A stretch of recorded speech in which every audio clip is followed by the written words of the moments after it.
안녕하세요. 웰세이드의 김양수입니다. 오늘은 되게 특별한 분을 모시고 2023년 부동산 시장 전망에 대해서 알아보기 위해서 루센트 블럭 이사님, 안명숙 이사님을 모시고 진행 한번 해보도록 하겠습니다.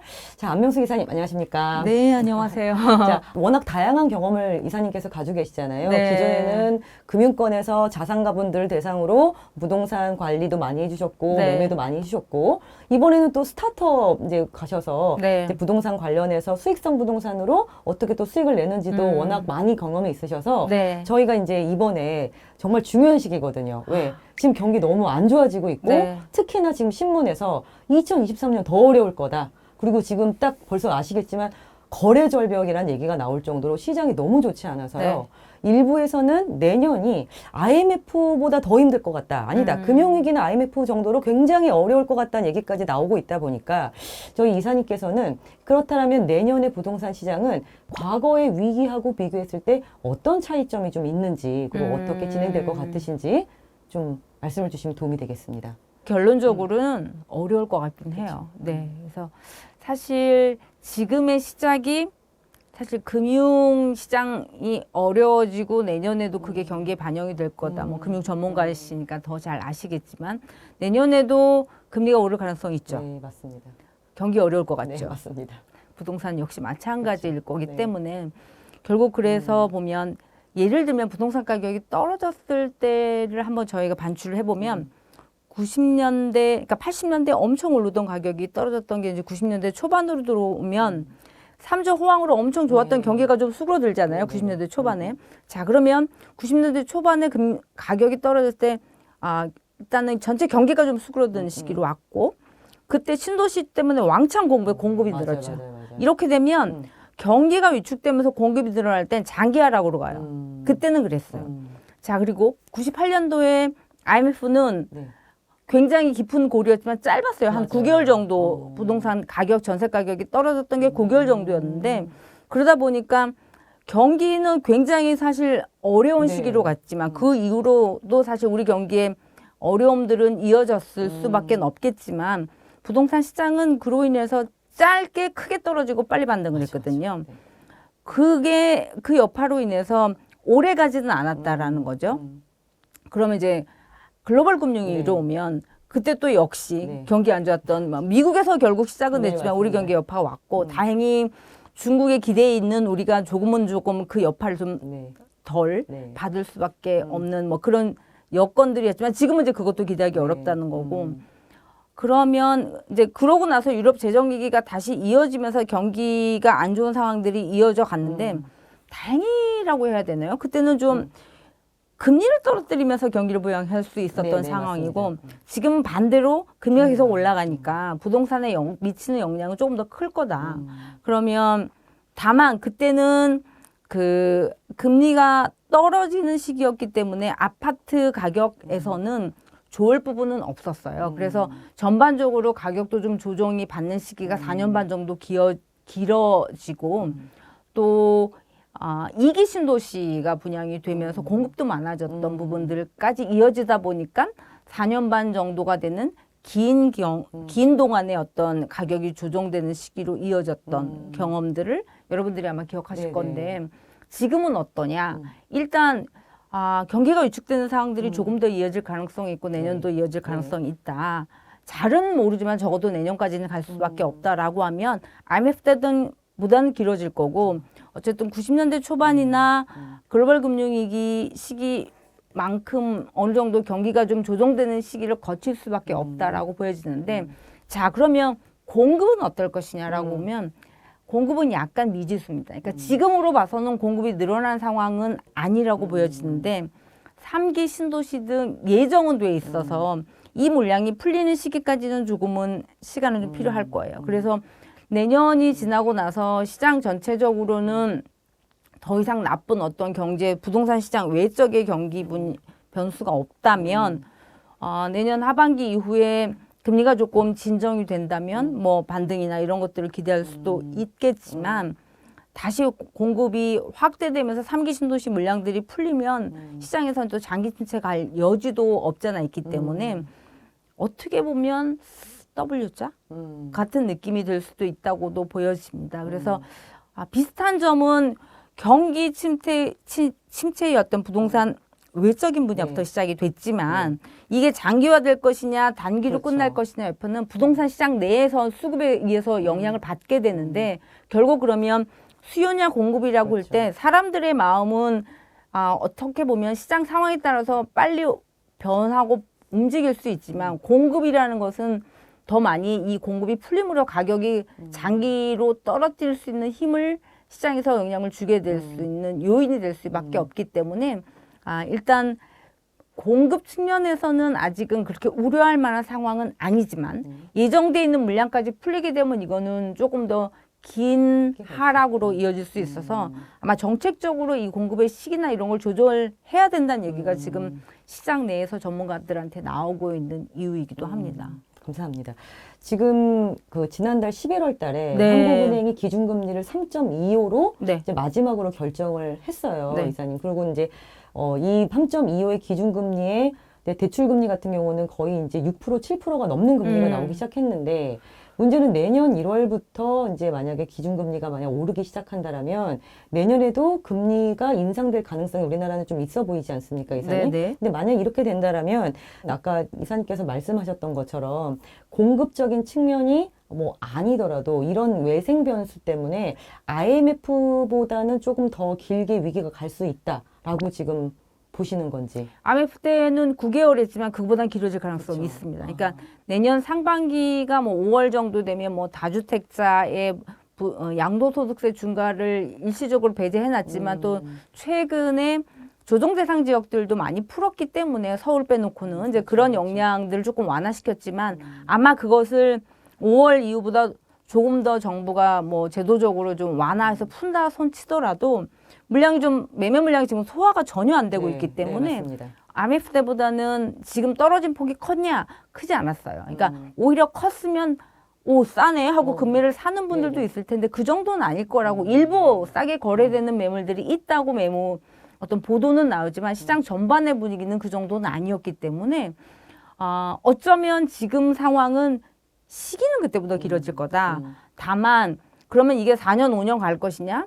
어쩌면 그렇게까지 금융위기 때처럼 계속 하락으로 가기보다는 금리가 조금 안정세로 가게 되면 반등할 수 있는 여지는 좀 있어 보인다. 다만 내년 시장 내에 반등을 기대하기에는 조금은 금융시장 전반적으로 아마 금리도 안정세로 가는 게 내년 하반기 정도다라는 보도들이나 또는 연구 결과도 나오고 있어서 진짜 긍정적으로 본다면 내년 상반기에 어떤 어두운 심리를 좀 극복하고 내년 하반기 정도나 돼야 되지 않을까. 네, 약간의 반등을 기대할 수 있는 시기도. 특히 우리나라 부동산 시장이 금리에 대해서 영향을 굉장히 많이 받는 시장이다 보니까 지금 말씀하신 것처럼 금리 인하 그리고 금리 속도, 인상 속도가 굉장히 큰 영향을 좀 미칠 것으로 지금 말씀을 주셨는데 그러면 또 거꾸로 또 이런 분들이 계시잖아요. 아시겠지만 그때 왜 1998년 이후에 가장 돈을 많이 버신 분들이 IMF 때 부동산 폭락할 때 매수하신 분들이세요. 또 금융위기 때도 그랬고 그래서 이제 어떤 얘기가 나오냐면 이제 아까 말씀하셨던 것처럼 하반기 정도 돼서 금리가 약간 서서히 완만하게 좀 정지되거나 좀 내려가게 되면 시장 분위기 바뀔 수 있지 않겠느냐. 자 그러면 이럴 때 가장 먼저 회복할 수 있는 부동산이 어느 것이고 그리고 여기에서는 이제 이런 것들을 잡기 위해서 어떻게 준비하는 것이 좋을 것이냐 이런 이제 기회를 보시는 분들이 있는데 이건 어떻게 준비하면 좋겠습니까, 이사님? 아마 이제 좀 어려워지고 거래가 안 되는 물량들이 경매 시장에 나오는 거는 이제 내년 상반기 지나면 경매 물량에도 아마 좋은 물건들이 싸게 나오는 것들이 좀 늘어날 걸로 보이고 금매는 진짜 시장이 희망이 없어 보일 때 정말 싸게 나오는 거지. 이제 좀 거래가 시작이 되면 금매가 조금 더 소진될 거거든요. 그러니까 금매를 정말 싸게 살 수 있는 투자자 입장의 시기에 좋은 타이밍은 내년 상반기일 것 같아요. 근데 하반기부터 금리 인상 속도가 조정이 되면서 이게 어느 정도 조정이 되면서 이제는 금리가 떨어질 수 있거나 더 이상 오르지 않을 거야 라고 하면 사람들은 투자의 포인트와 관점의 눈높이를 그 기준으로 맞추게 되거든요. 그러면 더 이상 그거보다 더 나빠지지 않는 시점으로 맞춰서 세팅이 되면 예상하는 거기 때문에 그보다 싸게 나오는 매물들이 많지는 않을 거예요. 그래서 아마 좋은 타이밍이다라고 하면 내년 상반기가 끝나는 시점까지 나오는 매물들을 조금 싸게 살 수 있는 기회는 있을 거고, 자, 그러면 어떤 것이 가장 먼저 회복이 될 네네. 거냐? 제가 지금 시장에서 느끼기에 보니까요. 지금 저희가 내년 뭐 3월 빠르면 해서 실내 마스크 벗는다 네네. 이런 얘기가 네네. 나오면서 지금 관광 수요도 엄청 폭증하고 있거든요. 오. 명동 상권이 조금 살기 시작을 했어요. 아, 그렇습니까? 네, 오. 그래서 보면 인바운드로 들어오는 관광객도 굉장히 많이 늘어났고, 아, 그런데 서울 시내 웬만한 5성급 호텔들은 뭐 고급 오피스텔이니 개발 등으로 인해서 네. 많이 다른 용도로 개발되기 위해서 문 닫았거나 개발 중인 것들도 많고, 아마 숙박이 굉장히 또 부족하다는 얘기가 나올 가능성도 있어 보여요. 그러네요. 네. 그래서 결국은 뭐냐면 이걸 운용해서 이자보다 더 많이 수익이 맞습니다. 창출이 되면 네. 이 시장의 수요는 몰릴 것이고 가격이 올라갈 가능성이 있거든요. 그래서 숙박시설 1번으로 꼽고 있고요. 그다음에 이제 두 번째로 보면 서울의 오피스 같은 경우는 여전히 공급이 좀 부족해요. 예, 저희도 지금 강남의 사무실을 쓰고 있지만 강남의 사무실 다 공사하기도 전에 임대 수요가 벌써 지금 임대 놓으라는 문의가 나오거든요. 그래서 그런 강남권 또는 서울의 오피스로 쓸만한 뭐 그런 목적의 건물은 충분히 임대를 놓을 수가 있고, 자, 이 얘기는 뭐냐면 금리는 여전히 높아서 투자할 수 있는 수요가 금리가 낮을 때보다 많지는 않지만, 자, 임대인 입장에서 여전히 임대 수요가 많다면 어떻게 하고 싶으세요? 올려야죠. 아. 그렇죠.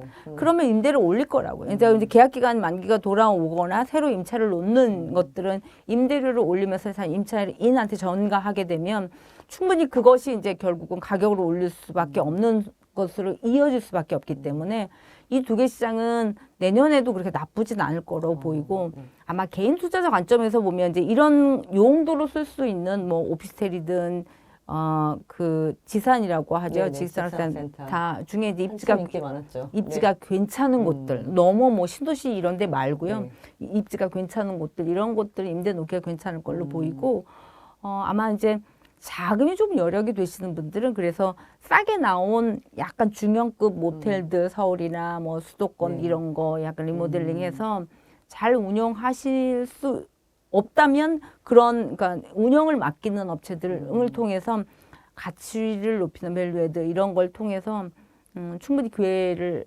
만드실 수 있을 것 같아요. 감사합니다. 네. 그 말씀을 정리해 보면 일단은 관광 수요랑 이제 관광객들이 들어오기 시작하면서 네. 숙박업에 대한 터닝 포인트가 가장 좀 높게 네. 빨리 나타날 것을 예, 예. 말씀 주셨고, 그리고 이제 강남 오피스는 여전히 지금 수요가 더 많다 공급보다. 네. 그래서 경기가 좋아지면 아마 여기가 더 이제 임대료가 상승이 될 것이다 네, 말씀을 네. 주셨는데요. 예. 그러면 이것은 좀 또 저희 이사님께서는 또 부동산은 또 입지잖아요. 네. 입지에 따라 다르다고도 말씀을 주셨는데 또 궁금해하는 게 이거예요. 이제 저희 이사님은 자산가도 상담을 해보셨고 네. 또 2030 젊은 친구들하고도 이제 상담을 좀 해보셨잖아요. 네. 그러면 이제 이 부동산 컨설팅을 하실 때 이 자산가들이 하는 투자 방법과 이제 처음 이제 부동산을 접하는 우리 젊은 친구 MZ 세대들이 하는 투자 부동산 방법은 좀 다른 게 있을까요? 그게 이제 다른 거라고 얘기할 수 있을지 모르겠지만 그게 어쩌면 돈의 크기 때문에 생기는 게 그렇죠. 아닌가. 네. 사실 주식도 마찬가지잖아요. 돈이 많으면 사실은 이걸 지키는 게 더 중요한 거기 때문에 무리한 투자를 선택할 필요는 없는 거죠. 그게 이제 부동산 시장에서도 마찬가지일 거인데, 그러면 부동산을 투자한다고 할 때의 리스크는 뭐냐면 안 팔리는 거거든요. 시장이 나쁠 때. 그러면 투자할 때부터 어디에 사야 돈 벌어는 웬만하게 잘 운영을 하면 돈은 뭐 입지가 괜찮은, 예를 들면 그것이 서울이고 강남이고 뭐 성수동이 됐든 그런 입지가 좋은 지역에 내가 꼬마 빌딩을 사든지 또는 부동산을 사서 임대를 한다고 하면 어느 정도 가격이 시장을 넘어서는 상승을 기대할 수 있을 만한 상권이라는 확신이 있으면 결국은 가격이 올라가는 거는 충분히 잘 운영한다고 생각하면 가격이 올라갈 가능성이 있다는데 아마도 뭐 이론을 갖는 경우는 드물기 때문에 자, 그러면 나중에 팔 때 잘 팔아야 되기 때문에 잘 팔릴 수 있는 곳인가?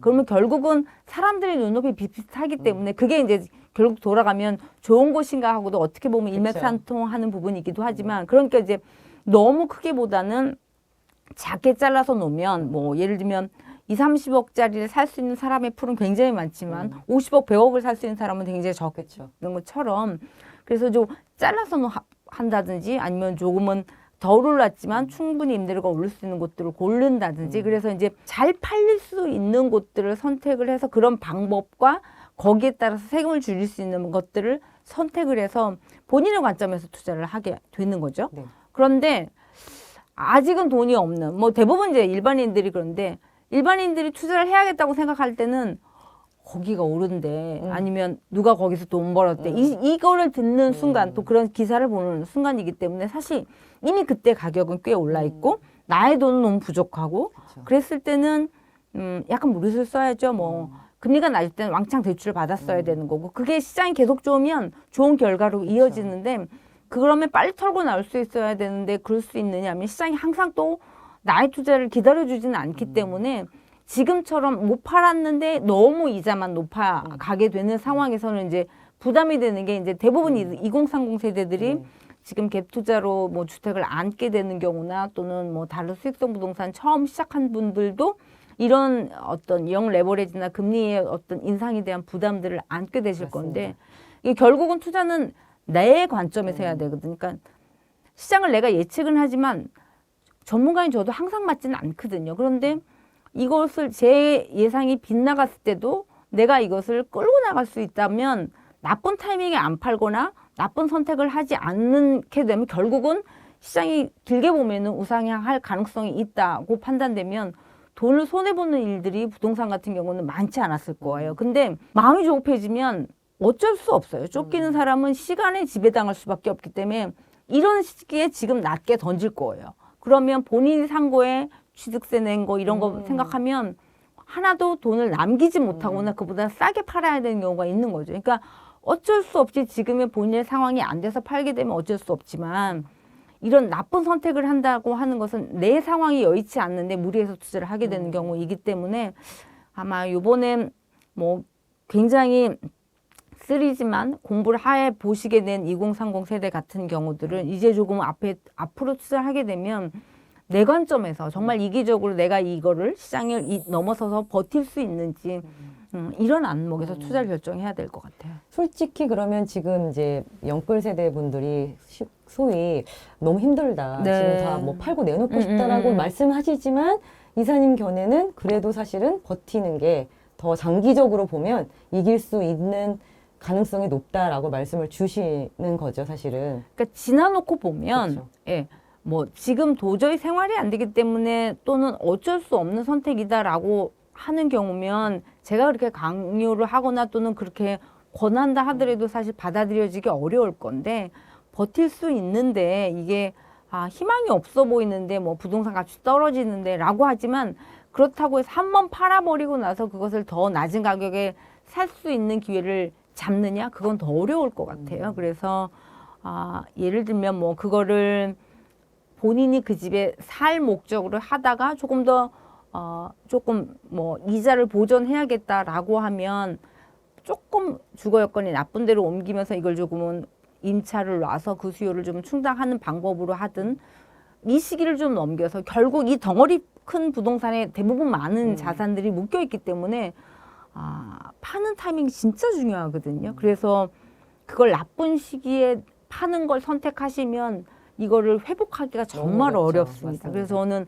가급적이면 끌고 갈 수 있으면 일단 한번 끌고 갈 수 있도록 다시 한번 계획을 해보고 짜보자. 이거를 첫 번째라고 생각을 해요. 제가 조금 더 구체적인 질문 조금만 더 드릴게요. 왜냐면 좀 디테일한 답변이 될 수도 있는데 네. 예를 들면 예전에 이제 MZ세대 같은 경우 내지는 처음 부동산 투자하시는 분들은 네. 자금 규모가 작으니까 주거용 부동산 아파트는 좀 부담스러워. 그러면 이제 오피스텔. 네. 오피스텔 하는 자금도 힘들어. 그러니까 빌라. 그래서 아시겠지만 작년, 재작년에 빌라를 투자한 MZ세대가 정말 많았어요. 네. 근데 그게 신문에서 문제가 될 정도로 그쵸, 그쵸. 좀 뉴스가 났었죠. 네. 빌라 같은 경우 뭐 500만 원, 1000만 원, 뭐 그 정도의 갭을 가지고 살 수 있었던 기회들이 굉장히 많기 때문에 야, 내가 이 정도를 가지고 부동산 살 수 있는 거야. 그것만으로도 굉장히 큰 위안을 줬기 때문에 많은 분들이 이 자산이 어떤 목적으로 투자가 돼서 돈이 될 건가를 기대하지 않고 사셨던 경우도 굉장히 많을 것 같아요. 왜냐하면 전셋값도 올라갈 거야 뭐 하면 본인 돈 들이지 않고 갔는데 뭐 1,000만 원 투자했는데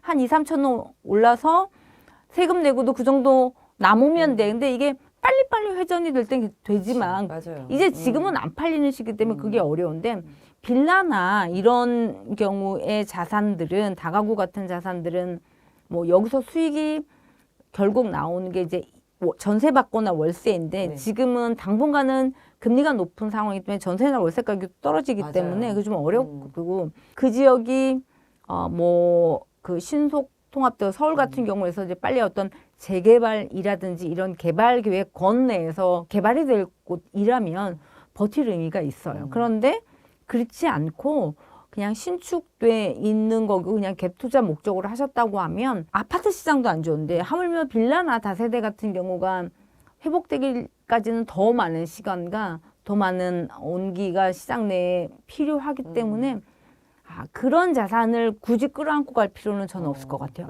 그러니까 자산에 따라서는 결국은 조금은 이걸 팔지를 고민했어야 되는데 그런 자산이 꼭 안고 가서 본인한테 어떤 투자로서 좋은 결과를 내주기까지는 시간과 또는 뭐 지금 들이는 노력에 비해서는 그 결과가 썩 좋지 않을 수 있다. 그래서 빌라나 다세대 같은 경우는 그게 어떤 재개발이라든지 이런 이슈나 기대가 없는 곳이라면 그건 경우에 따라서는 내 지금 손해가 크지 않다면 손절 또는 빨리 끊고 다른 자산으로 넘어가거나 준비하시는 게 더 낫죠. 예. 좋은 조언 감사합니다. 네. 역시. 자, 그렇다면 생각보다 사실 드리고 싶은 질문이 너무 많은데 네. 시간이 제한적이어가지고 네. 2023년 부동산을 투자를 할 때 이것만큼은 반드시 좀 염두에 두고 했으면 좋겠다라고 좀 주실 말씀이 있으시다면 꼭 주시면 감사하겠습니다. 결국 뭐 내년 시장의 트리거가 될 것은 역시 이제 금리 인상 속도가 경제에 어떤 영향을 미쳐서 사람들의 마음을 어떻게 끌어잡아 당기느냐의 문제일 것 같아요. 이게 다 연결이 돼 있는 건데 그렇게 빨리 우리가 원하는 만큼 시장의 온기가 나타날 거라고 보이지는 않는다라고 최악의 가정을 해둡시다. 그렇게 보면 내년 시장이 썩 좋지는 않을 것으로 보이기 때문에 일단은 금리를 이길 수 있을지에 대한 준비를 먼저 하셔야 될 거고 자 그러면 대출의 규제는 풀어주지만 금리가 높으면 아마 대출 받아서 뭔가를 사기는 굉장히 어려울 거예요. 근데 너무 싼 물건이라서 내가 꼭 사고 싶으면 예를 들면 전세를 사든 아니면 월세가 많이 나올 거군 이런 것들이 가능해야 되는데 일단 그러면 주택의 경우에 있어서는 전월세 전환율이 일단 서울도 지금 4.9%이기 때문에 요것이 전세값이 하락세가 멈추거나 떨어지거나 이제 반등을 할 수 있는 기회가 되거나 전환율이 조금 낮아지면서 이제 월세나 이런 것들이 오를 수 있으면 대출 안 받고 전세 레버리지를 살 수 있는 기회가 다시 오게 되는 건데 일단 금리나 부동산 시장 내에서는 전월세 전환율 이것이 어떻게 움직이는지를 먼저 보고 이것이 조금은 청신호가 나타난다면 금매를 사서 내가 준비가 됐다면 다시 투자를 해볼 수 있다라고 판단하셔도 시장의 시그널을 그렇게 보시고 들어오시면 될 것 같다고 생각이 되는데 아마 쉽게 나서기는 쉽지 않을 거다. 이제 시장이 녹록지 않다는 거죠. 그렇지만 결국은 이때는 분명히 금매가 나오는 시장이기 때문에 발품을 좀 파시게 되면 기회는 좀 있는 시장이 올해보다 내년이 좀 낫다. 그래서 누구 눈에는 이것이 기회로 보일 수 있고 어떤 분 눈에는 여전히 추운 겨울처럼 보이는 게 내년이기 때문에 내년은 아마 발품을 파는 만큼 준비가 되신 분만큼 시장을 보는 관점에 따라서 내년 시장은 조금 극명하게 갈릴 것 같습니다. 감사합니다. 네. 내년 굉장히 어렵다고 말씀을 주셨지만 또 이사님 말씀을 종합을 해보면 뭐 경매 시장이라든지 금매 시장, 그다음에 또 금리 인상 속도라든지 뭐 인하할 수 있는 가능성에 따라서 또 좋은 물건을 찾을 수 있는 기회가 될 수도 있기 때문에 말씀을 잘 종합을 해보면 이 위기, 2023년의 위기를 기회로 잘 만들 수 있는 방법도 있지 않을까 싶습니다. 자산가들 시장에서 지금 인기가 많은 부동산이 어떤 게 있을까요?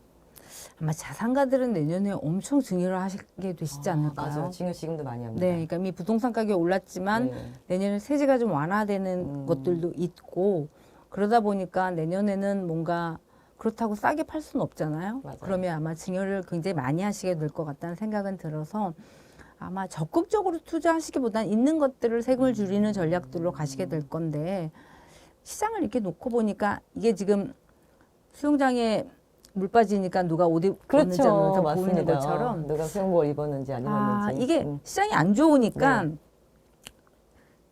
상권이 좋은 시장은 여전히 그러니까 조금 코로나가 완화되고 규제가 풀리고 마스크를 벗게 되면서 그래도 임대가 수요가 채워지는 있고. 그쵸. 시장이 있고 여전히 남아있는 시장이 눈에 보이더라고요. 자, 그래서 그게 중요합니다. 그 수요가 많은 임대 상권이 좋은 게 어디입니까? 일단 여전히 뜨거운 것은 뭐 강남은 논외로 치더라도 강남은 정말 장사 잘하는데 매출이 더 오르더라고요. 더 올랐습니까? 네. 이 그러니까 어려운 예를 들면 뭐 시기에도 압구정 로데오 이런 네. 곳이 이제 다 예전 무너졌다고 같지 않죠. 했던 네, 상권이었는데 요즘에 다시 살아나면서 이제 몇몇 브랜드들 그다음에 젊은 감성에 맞는 어떤 임차로 재단장이 되면서 굉장히 많이 모이기 시작해서 뭐 강남 상권은 제가 뭐 굳이 얘기를 하지 않아도 될 것 같고 그 성수동이 가격이 굉장히 많이 올랐는데 네. 성수동은 뭐 앞으로도 더 갈 수 있는 게 성수동이 단순하게 먹고 쓰는 홍대 같은 상권이 아니고 네. 거기에 너무 많은 젊은이들이 일자리가 있고 개발 계획이 있고 즐길 수 있고 놀 수 있는 것들이 무궁무진한 것 같아요. 네, 그래서 일자리가 많다는 것도 굉장히 좀 중요하네요. 홍대하고는 굉장히 다른 차별점이 좀 있네요. 예, 그러니까 강남에 있는 분들이 젊은 사람들을 만나러 가면 결국 다리 하나 건너서 성수동 가면 그쵸. 그것들이 해결되듯이 어.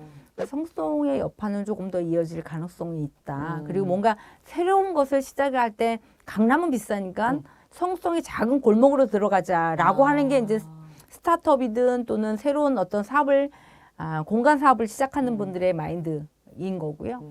그다음에 조금 덩치는 크지만 을지로 같은 데는 여전히 또 새로운 것 같아요. 예. 근데 다만 을지로 같은 경우는 작게 투자할 수 있는 물건보다는 이게 아마 상권은 굉장히 더 좋아지고 있는데 신축을 하거나 하기에는 이제 지구 단위 계획이라고 해서 막 이렇게 묶여 있거나 건물 하나 자체가 굉장히 여전히 크거나 네. 땅값이 비싸서 이렇게 작게 투자하기 어려운 경우는 있지만 을지로는 여전히 상권이 좋아지고 있고 지금 변해가고 있는 도심이기 때문에 지금 서울시에서도 녹지축을 살리면서 지금 세운상가부터 쭉 이어지고 있는 상권들이 굉장히 달리 이전과 달리 뭐 새롭게 변해가고 있는 것들도 많아서 뭐 그런 것들도 여전히 좋고요. 연남동이나 연희동 쪽도 여전히 핫플레이스더라고요. 여전히 핫플레이스로 네. 상권이 꾸준히 유지되고 있는 걸 보니까 이것도 나쁘지 않구나. 그러면서 뭐 그러니까 결국 이런 중심축이 되는 상권들 이제 물레동 같은 경우도 네, 마찬가지고 그러니까 이제 기존의 상권이 좋아지고 있는 곳에 어떤 지자체나 서울시 뭐 이런 어떤 계획을 통해서 조금 더 체계화되고 있고 그로 인해서 좀 더 어떤 개발의 약간 민간에서의 개발 그다음에 공공에서의 어떤 주도적인 정비 이런 것들이 맞물리면서 시너지가 날 곳들이 보이더라고요. 그래서 이제 그런 곳들은 지금 투자를 싸게 물건을 사신다고 하면 그러니까 수익성 부동산으로 당장은 임대료를 높게 받을 수는 없지만 자연스럽게 가격이 오르면서 주변 상황에 따라서 임대료도 천천히 올라갈 수도 있고 자산이 좋은 자산으로 그냥 노후 대비 목적으로 좋네요. 그 개인 투자나 아니면 어떤 사업을 하시기에 좋은 기회가 되실 수 있을 것 같아요. 그렇구나. 예. 감사합니다. 네. 그리고 또 지금 아까 잠깐 이제 젊은 세대들이 이제 워낙 자금 규모가 작다 보니까 네. 이제 빌라로 시작해서 요즘 팔지 못하는 사례가 있었다라고 말씀도 주셨는데 그러다 보니까 다들 아파트가 좋은 건 알잖아요. 네. 하고 싶은데 너무 비싼 거예요, 서울은. 네네. 그래서 이제 부동산이 막 상승하는 시기에 경기도 외곽에 처음 투자를 하시는 분들이 많았어요. 네. 그렇다면 2023년도에 이제 부동산 가격이 하락하면 같이 조정을 받겠죠. 네. 혹시 서울 아닌 경기도 외곽 중에서 처음 시작하는 부동산 투자에서는 이런 지역도 한번 눈여겨볼 만하다라고 생각하시는 지역이 좀 있으실지. 결국은 2030 세대들이 뒤늦게 들어가서 이제 외곽 지역이라도 사야 돼라고 해서 많이들 사셨고요. 서울에서는 뭐 노원구라든지 이런 강북 지역일 거고 분당이나 판교에 회사를 두고 있는 분들이 용인이라든지 그렇죠. 뭐 수원이라든지 이런 곳들을 많이 사셨고 그랬는데 그쪽은 결국은 그래도 예를 들면 삼성전자가 뭐 계속 증설을 하거나 하면서 주변에 일자리가 생기고 하면 뭐 SK도 같은 경우 용인 근처가 계속 커질 거이기 때문에 그리고 그 서울의 지하철이 연결되는 망을 따라서 도심으로 들어올 수 있는 기회가 또 또는 가능성이 높아지는 곳들이기 때문에 그런 곳들은 충분히 기회가 많아질 있을 거다. 곳이라고 보여집니다. 그래서 지금 사신 것 때문에 조금 불편하거나 고통이 되실 수는 있지만 시장이 조금 더 진정이 되고 안정이 되면 그런 지역을 두고 잘 유지해 가시면 그게 꼭 그렇게 나쁜 결과로 이어지지만은 않을 거다. 그래서 뭐 그런 곳들은 충분히 이후에도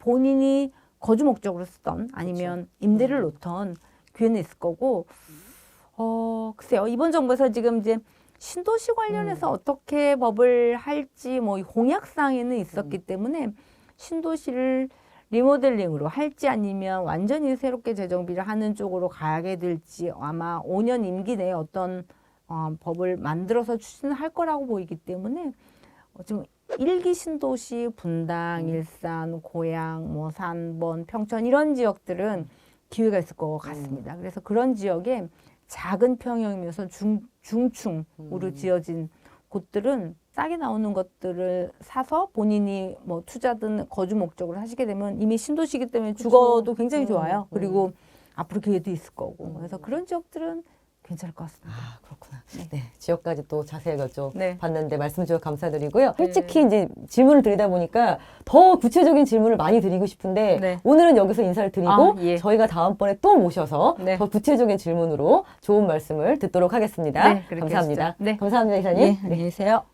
감사합니다. 네.